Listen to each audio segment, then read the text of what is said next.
Siguro, naririnig mo na yung boses na, trabaho nila yan. Dumaan ako pagka-presidente. Alam ko ang trabaho. Trabaho is trabaho. Trabaho nila, alam nila. So, best really to, wala lang pilitan na, respetuhan lang. Anyway, kung hindi nila ako patayin, at life is bigla lang sila na naman ang nasa kabila. So what will happen? Alam naman nila ang possibility niyan. It's just a matter of months actually. Kung manalo si Inday pagka-presidente, saan ito ambi akong bag ni Beth. Ito mga to? Nay, ambi akong bag. Ubos ito. Kaya kailangan si Tori, trabaho mo nila. Kailangan Makinig ka lang. pigilan nila. Hindi lang mapigilan si Inday. Tatakbo ng presidente yan. Lalo na ngayon, nag-generate tuloy ng simpatiya. Putang ina, mag-plus-plus yan. Pag ilang man sila, ibang presidente na naman. Saan ito pupulutin itong mga to? Ang problema, katrabaho lang ito, we happen to be, Ayaw namin. ako, naiintindihan ko. Kaya, Si Tore. sinabi ko, Tore, this si has DJ, to, Pilipino. this madness has to end. Sino kasama mo dyan, ma'am? Hindi pa sila Ano lang kasi is, ang procedure kasi, let me be very frank with you. When you are placed under arrest, you have to submit to the person in authority making the arrest. Then, when you are already arrested and maybe detained, then you have to start the machinery of justice role. We go to the Supreme Court.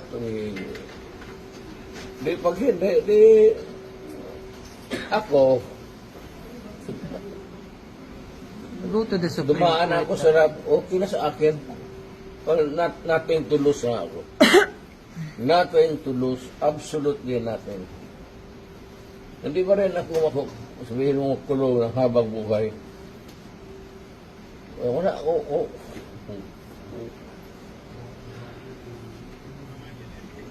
Incited to sedition. Hindi. Hindi inciting to sedition. Inciting to sedition. Crime against humanity. Crime against humanity. ICC. Kalimutan Sa na Hague. ulit. Sa Hague. We are not signatory sa ICC. That's what they're doing now. Hindi ako. Yan ako hindi papayag. I am a Filipino. You are all Filipino citizen. Ako, pag nagkasala, you prosecute me in Philippine courts with the Filipino judge, the Filipino prosecutor, at magpakulong ako dito sa bayan ko. Kung sakali. They're preparing you to bring you to the Hague. I am sure. I am very sure. I'm a lawyer. Abogado ka man.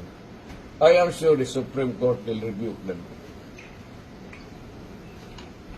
Baski na hindi tayo maghingi niyan, the Supreme Court will rebuke them.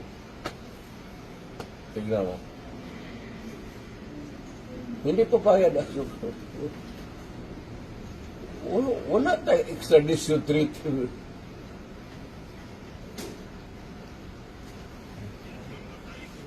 At saka na-withdraw na tayo. Yes. Bakit mo ako dadalhin doon sa international body na hindi na tayo membro? That's a big question. Kaya nga, mabubuk, Ipakausap ko lang sa Isipulong. Ipakausap ko sa inyo. Saka Ito na. Do not need to That's for the courts to determine, sir. into Let's go, sir, something. please. As a former president, sir, as a prosecutor, Kaya nga, and a highly regarded president, sir, and prosecutor, let me ask you a direct question. Where are you bringing it? I'm bringing you to the Hague, sir, the Netherlands. That's impossible. Magkakaroon. Ano yan? Please, sir, we have already settled that. The decision has been made. Hindi ho ito. Andiyan naman, sir, ang mga lawyers mo. Nakita naman nila, sir. Hindi yan. It's a decision of...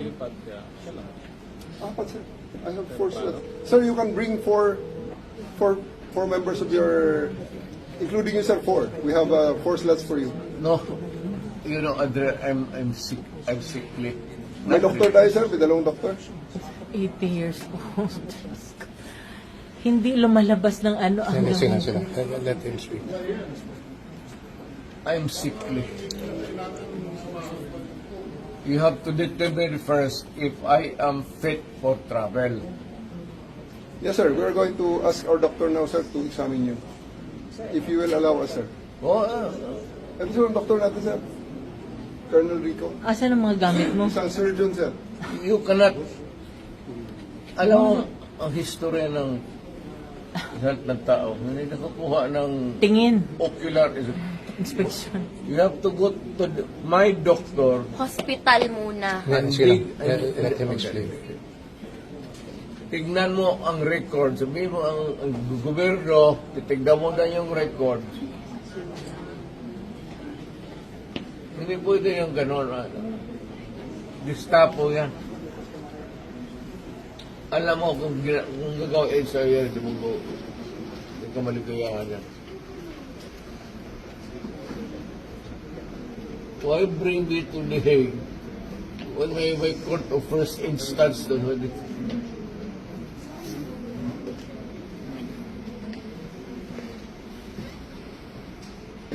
do this the hard way, sir. Doktor niya. Yung doktor niya, papuntahin nyo, tawagin nyo. Hindi, tawagan ko. Doktor niya ang kailangan niya. Diyos ko, anong klase yan? Vital signs lang? Ganyan, ocular ninyo? Madami siyang sakit. Kailangan niya yung doktor niya.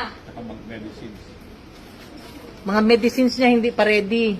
Saka mga gamot mo niya, aalis siya. Alam niyo ba yung... Maraming kong sakit. Hindi niya siya pwede kunin na ganyan na kailangan niya ng gamot, kailangan niya doktor, kailangan niya nurse niya.